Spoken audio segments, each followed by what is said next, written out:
मेरो नाम आङश्री मेचे। तपाईको जन्म पनि माइत पनि मेचे नै हो? मेचे नै हो आमा। कसरी विवाह भएको हजुरको थोरै बताइदिनुस् न। अब यहाँदेखि लिन गयो, हाम्रो त बेहुला लान्थेन पहिले।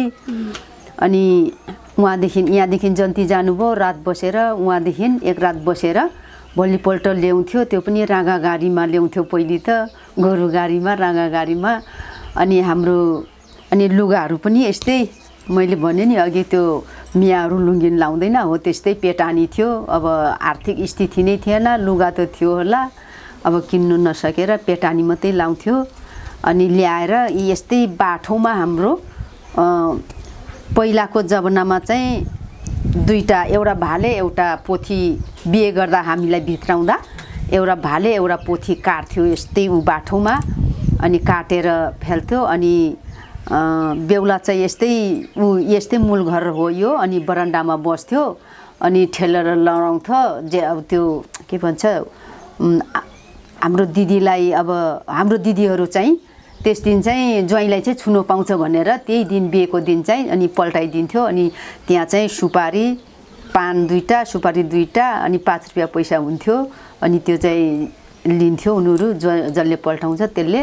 अनि लिएर अनि त्यहाँ कुखुरा काटेर, अनि भित्रको अरे कुखुरा चाहिँ काटेर भाले पोथी काट्थ्यो हो। त्यत्तिकै सिन्दुर तिन्दुर लाउँथेन, लगाइदिन्थेन हाम्रो बिहामा। पहिलाको जमानामा सिन्दुर पनि लगाइदिन्थेन। त्यही दुईटा कुखुरा काटेकोले नि बिहे भयो, भित्रायो। तपाईको घरमा आमा बुवा अथवा अरू दाइ भाइहरू कतिजना हुनुहुन्छ? माइतेपट्टिको आमा चाहिँ सानैमा खसेको, थाहा छैन। अनि बाउ थियो, अनि 2 जना भाइ छ। अनि पछि मेरो बिहे गर्नुभन्दा 1 वर्ष अगाडि चाहिँ कान्छी आमा ल्यायो। अनि म चाहिँ 1 वर्ष जति भेटेँ कान्छी आमालाई। अनि भाइ यस्तै आमा खस्दाखेरि म पनि सानै नै थिएँ, 1.5 वर्षको 1 वर्षको थियो भाइ चाहिँ, कान्छा भाइ चाहिँ। अनि त्यो अघि भन्नुभयो नि बिहे गर्दाखेरि रक्सी, 2वटा रक्सीमा एकै बोतलमा रक्सी बाहिर लगेर राख्यो। अब त्यो टिपेर लगेपछि तपाईँहरूले मानेको जस्तो भयो, बिहे गर्न होइन भनेपछि त्यो चाहिँ नमानेको जस्तो भयो भन्नुभयो नि। त्यो चाहिँ के हुँदो रहेछ? पहिला चाहिँ तपाईँहरूलाई पहिले देखेको हुँदो रहेछ यो घरमा केटी छ भनेर? हजुर, अब मान्छे लाउँछ नि त। अब यहाँदेखि यो जलथल भयो, पहिले त गाडी गुडा पनि थिएन।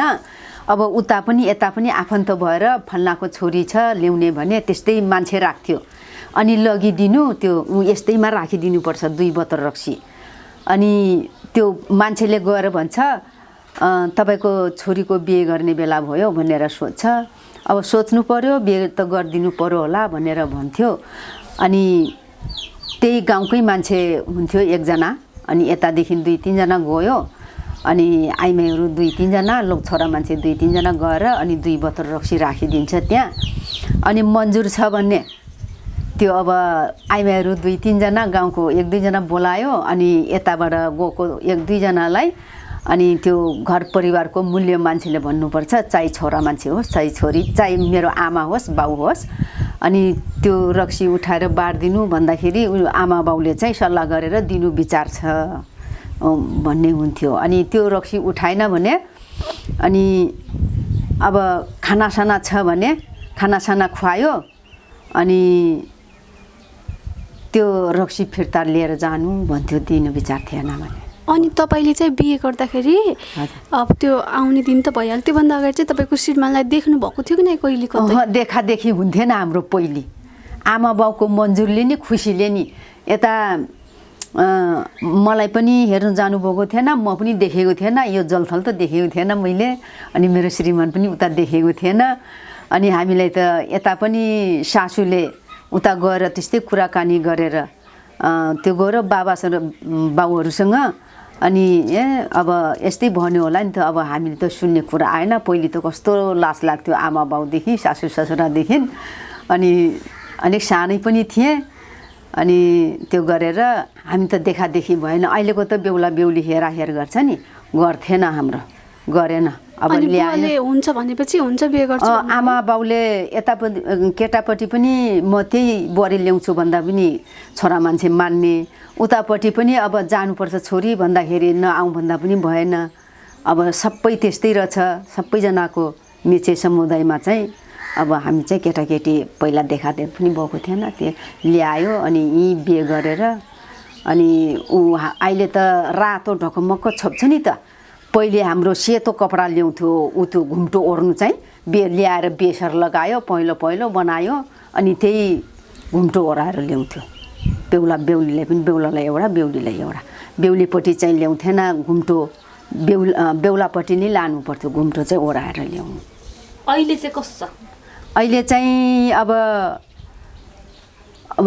वरिपरि सबै नै धेर जस्तो नेपाली नै पारेहरू नै छन् नि त अब अनि अब आज अलिकति भोलि अलिकति सिकेर त्यो परम्परा नीति त त्यहाँ रक्सी राख्ने पहिले कुखुरा काट्थ्यो अहिले चाहिँ कुखुरा काट्दैन यस्तो के काटमार गर्दैन अहिले चाहिँ दुईटा कोला राखेर बेचै त्यही नियम नीति त्यही छ। कोला भनेको कोला त्यो बेच्दैन कोला के भन्छ केरा हो म त कोला जग्गे बनाउनुहुन्छ तपाईहरु पनि जग्गे बनाउँदैन त्यही दुईटा कोला राखेर चाहिँ अहिले चाहिँ त्यसैले बिहे गरिदिन्छ त्यहाँ धामी ल्याउँछ धामी पुजारी चाहिँ तपाईहरुको आफ्नै हुन्छ तर केराको रुख चाहिँ हुन्छ अहिले चाहिँ अब अहिलेको केटाकेटी चाहिँ भनौँ भने अब सबैकोतिर देखेर साडी पनि रातो लाउँछ बिहेमा चाहिँ हामी यस्तोमा अहिले पनि यस्तै पेटानी लगाइदिन्छौँ बेहुलाको घरमा जाँदा चाहिँ बेहुलाको घरमा अब अरूतिर यो घरको छोराको बिहे भयो भने अब यस्तै पेटानी लगाएर अनि दुईटा त्यही केरा कि खोला त्यही ल्याएर अनि धामी ल्यायो अनि गाउँ बुढो अनि त्यो ल्याएर त्यहाँ लोटामा पानी लिएर अनि यस्तो फुलसुल अनि के चढाएर अनि त्यसैले बिहे गरिदिन्छ। अहिले चाहिँ विवाहको अगाडि र विवाहपछिको घरको कामहरूमा चाहिँ के फरक थियो? माइतमा गर्नुपर्ने कामहरू र यता सासू ससुराकोमा आएपछि गर्नुपर्ने कामहरूमा के फरक थियो? फरक त हुन्छ नै नानी। अब उता भने माइत भने अब मै ठुलो थिएँ भाइहरू सानो सानो थियो आमा पनि थिएन अनि 1-2 वर्ष पछाडि कान्छी आमा ल्यायो। कान्छी आमा ल्याउँदाखेरि त अब बिहे गर्थे भने त अब बिहे गरिदियो सानैमा अनि बिहे गरिदिएपछि म यता आइगएँ अनि बिहे गरेर 9 महिनामै अनि फेरि बुवा खस्नु भाइहरू सानो सानो थियो अनि भाइहरूलाई पनि हेर्नुपर्ने जिम्मेवारी आयो के भन्नु खोज्नु? अब यहाँ पनि यत्रो टाढो गाडी छैन के छैन त्यही कान्छी आमा अनि काकाहरू छ बडाहरू छ छेउमा उनीहरूले नि हेरदेख गर्यो। म बिहे गरेको सालदेखि नै यहाँ आएर रक्सी बनाएको अनि धान अलिअलि अदिया सदिया गर्थ्यौँ कि धान पाउँदाखेरि पनि मिल पनि थिएन मिल हुँदा पनि टाढो थियो रातिदेखि उठेर अनि मर्चा पनि बनाउँथ्यौँ त्यतिखेर अलिअलि अनि राति नै उठेर पहिला चाहिँ धान कुट्यो खानको लागि धान ओखलीमै कुट्थ्यौँ त्यत्रो धानहरू अदिया गरेको 4 बिघा अदिया गर्थ्यो कि अनि 2 बिघाको धान पाउँदा त त्यो ओखलीमै कुटेर सक्नु पर्थ्यो। त्यत्रो रक्सी पार्ने अनि त्यतिका 4 बिघामा धान लगाउने कतिखेर सक्नुहुन्थ्यो? कतिखेर उठ्ने रक्सी पार्न चाहिँ बिहान? राति नै उठ्थ्यौँ नि। कति बजे? यस्तै कोही बेला त 2 बजे 3 बजे त्यो धान कुटेर अनि छोरा मान्छे त जोत्नु गइहाल्थ्यो रातिको बिहान नै जोत्थ्यो पहिलाको जमानामा चाहिँ।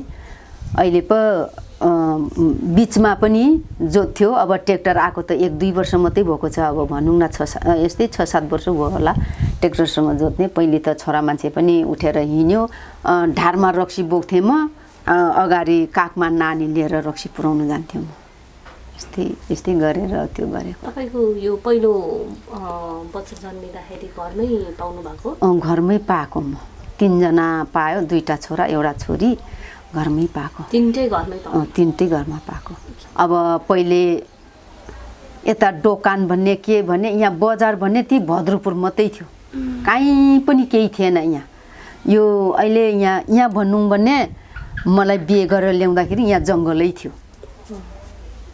जङ्गलै थियो हामी घर बनाउने ठाउँमा त्यहाँ बिचमा मात्रै गाउँ थियो अनि सबै जङ्गल थियो सबै यहाँ पनि यहाँ त्यो हाम्रो गाउँदेखि यहाँ जानु चाहिँ त भद्रपुर जानु साथी चाहिँ त्यो एक्लै आउनु सक्थेन यहाँ चाहिँ। अहिले चाहिँ शिक्षितै भयो भनौँ न। अनि त्यतिखेर चाहिँ तपाईँ त रक्सी पनि पार्ने अनि श्रीमान चाहिँ त्यो खेती मात्रै गर्ने, तपाईँ पैसाको स्रोत अब पैसा आउने बाटो चाहिँ रक्सी मात्रै? रक्सी मात्रै केही छैन। अब त्यही हलो जोतेर आयो, बिहान हलो जोती ओरी आएर अनि खाना खाइओरी अनि फेरि जङ्गलमा जानुहुन्थ्यो दाउरा ल्याउनु। अब दाउरा नल्याए पनि छैन रक्सी बनाउनु। अनि म चाहिँ गएर अब त्यो धान पनि अहिलेको जस्तो अहिले त 5 कट्ठा 10 कट्ठा गर्दा पुग्छ कि 2 बिघा गरी गर्दा पनि पुग्थेन। पहिले 2 जना नन्द थियो, एउटा देवर थियो मेरो चाहिँ, अनि 3 जना, अनि सासू 4 जना, हामी 2 जना, 6 जनाको परिवार थियौँ ठुलो ठुलो चाहिँ। अनि रक्सी पारेर बेचेर चाहिँ पैसा चाहिँ कसलाई आफै राख्ने कि सासूलाई दिनुपर्ने कि कस्तो हुन्थ्यो त्यति बेला? त्यतिखेर हामी बुढाबुढी नै चलाउँथ्यौँ, नुन खर्सानी यताउति कपडा लत्ता सबै अब रक्सी बनाएकोदेखि नै। अनि त्यहाँदेखि अनि सासू पनि अलिक बुढी हुनुहुन्थ्यो, अनि आफै चलाउँथ्यौँ। अनि छोराछोरी पढाउनु भयो? छोराछोरी पढाउनु त म रक्सी लिएर जान्थेँ, अनि बाउ चाहिँ जङ्गलमा जान्थ्यो। अनि भाइलाई र बुइनी स्कुल सरकार, पहिला त यस्तो बोर्डिङ सोर्डिङ थिएन, स्कुलमै पढाउनु चाहिँ। अब साथीहरू सबै गयो भने रक्सी लिएर, अनि म पनि जानु परेन। अब म एक्लै जानु सक्दिनँ, पछाडि जङ्गलको बाटो भद्रपुर लानुपर्ने। अनि जङ्गलको बाटो थियो। अब रक्सी कोही बेला 1 बान 2 बान रहन्थ्यो नि त। मेरो जेठा छोराकै त्यो ठुलो थियो, अनि त्यसले त्यो सक्न आँट्दाखेरि यो पानी फेलेर रक्सी मात्रै निकालेर राख्नु। अब बाटा पैनी त्यो कर त उचाल्नु सक्दैन। अनि उसले त्यो 2 पानी 3 पानी दिनु पर्दाखेरि राखेर, अनि भाइलाई र बहिनीलाई अलिक त्यो भएर उसले खानासाना खुवाएर स्कुल पठाइदिन्थ्यो। ऊ चाहिँ बस्थ्यो घरमा। अनि टाइम पाएन त्यसले यताउति गर्दाखेरि। अनि त्यसै गर्दा अनि जेठा छोरा 6 मा पढेर छोडिदियो। अनि भाइलाई र बहिनीलाई कान्छा छोरा चाहिँ ऊ पनि 11 मा पढेर अब केटा मान्छे यताउति साथीहरूमा त्यो गरेर अहिले राजनीतिमा हिँड्दैछ। अहिले चाहिँ छोरा चाहिँ राजनीतिमा हिँड्छ, कान्छो चाहिँ। जेठो चाहिँ अनि ऊ त्यहीँ काम गर्छ, ट्र्याक्टर चलाएर अनि त्यो गर्छ। छोरीको चाहिँ धुलाबारी बिहे गर्थे, ऊ पनि 11 नै पढेको छ। 11 मा पढ्दै माग्न आयो। अनि माग्न आउँदाखेरि अब देवर अनि बाउ म अनि छोरी मान्छे, पहिलाको त त्यस्तै थियो नि।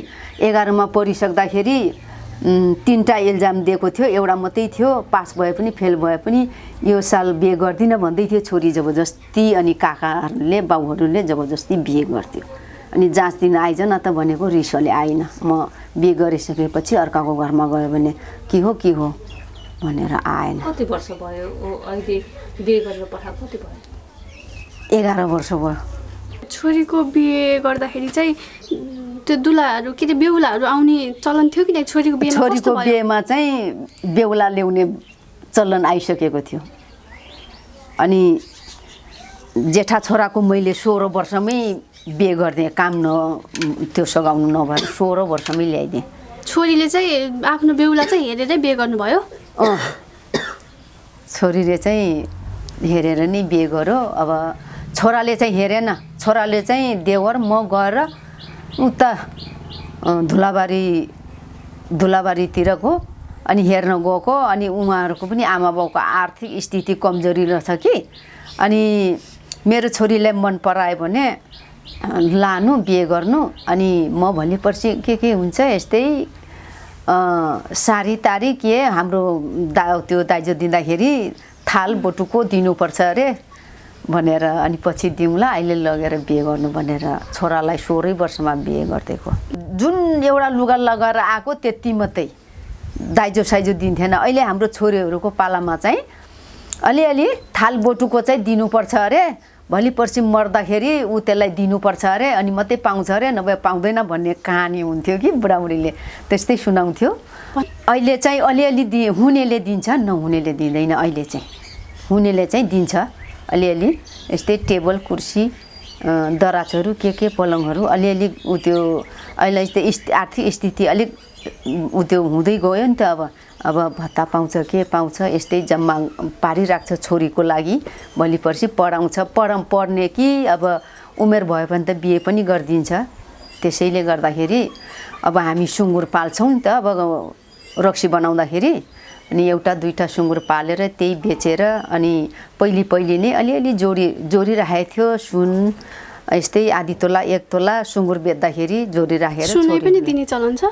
अब उसले जे लगाएको छ घरमा त्यही अब लगाएर जानु नै भन्नु पर्यो। अब छोरीले नाङ्गै दिनु पठाउनु भएन। अहिले हामी त पहिले नाङ्गै आएको भनौँ न, एउटा मात्रै लुगा लगाएर पठाएको आमा बाउले।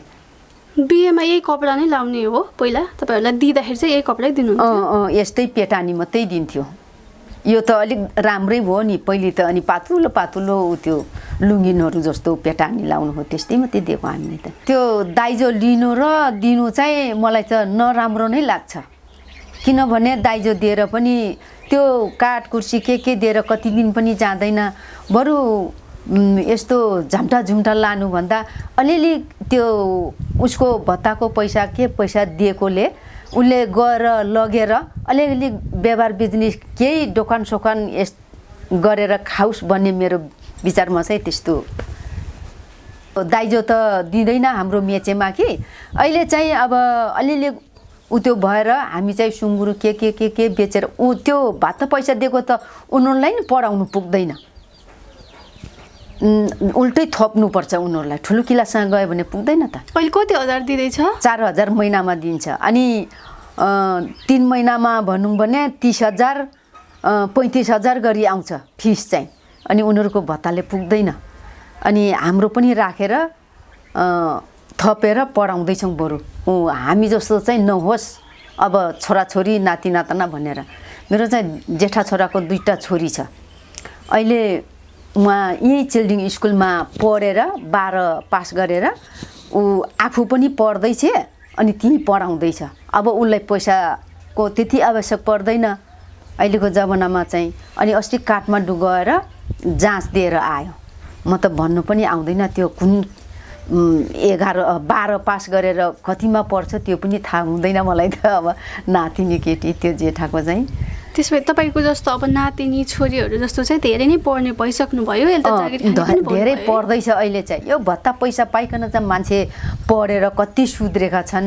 अनि ऊ त्यो के भन्दा डक्टर अरे पढ्दैछ पढ्नु त। अनि एका दुईका छ त्यस्तो खाएर त्यो गरेर फरमास गर्ने उनीहरूको चाहिँ छँदै नै छैन। हाम्रो पालामा पनि अब यसरी भत्ता दिएको भए हामी पनि पढ्थ्यौँ होला भन्ने चाहिँ हामीलाई कस्तो सोच लाग्छ अहिले। त्यस्तो पायो भने त हामी पनि कति पढ्ने थियौँ होला भन्ने मलाई चाहिँ त्यस्तै लाग्छ। अलिअलि पढाएको भए हाम्रो पालोमा त पटक्कै छोरी मान्छे पढ्नै हुँदैन भन्थ्यो। स्कुलै देख्नु भएन क्यारे हो?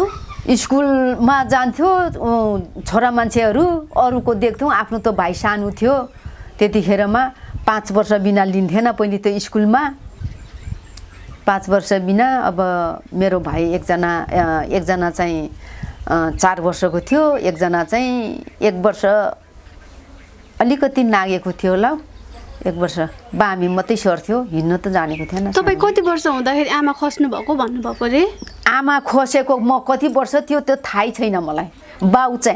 बाउ चाहिँ मेरो बिहे गरेर 9 महिनामा खस्नु। त्यसो भए त आमा खस्नु भएको घरमा चाहिँ अब हजुरआमा भन्छौँ हामी त अहिले कान्छी आमा हजुरआमाहरू। तपाईँले चाहिँ के काम गर्नु पर्थ्यो त्यो सानोमा? मलाई केही कामै गर्नु आउँथेन, अलिक सानै थिएँ। त्यो कान्छी आमा ल्याएर उसैले भात तरकारी यसो पकाइदिन्थ्यो। मलाई पकाउनु नजानेर त्यो गरेर नै। अनि हाम्रो बाउ त नल्याउँ भन्दै थियो। अनि बडा बाउहरू काकाहरू छोरी सानो छ भात पनि पकाउनु आउँदैन, सानै थिएँ। मलाई आमा त कस्तो थियो यादै छैन। यस्तै 3-4 वर्षको थिएँ कि अहिलेको मान्छे त 3-4 वर्ष हुँदा पनि याद हुन्छ, दिमाग छ नि। हाम्रो पहिला त के हो यादै भएन।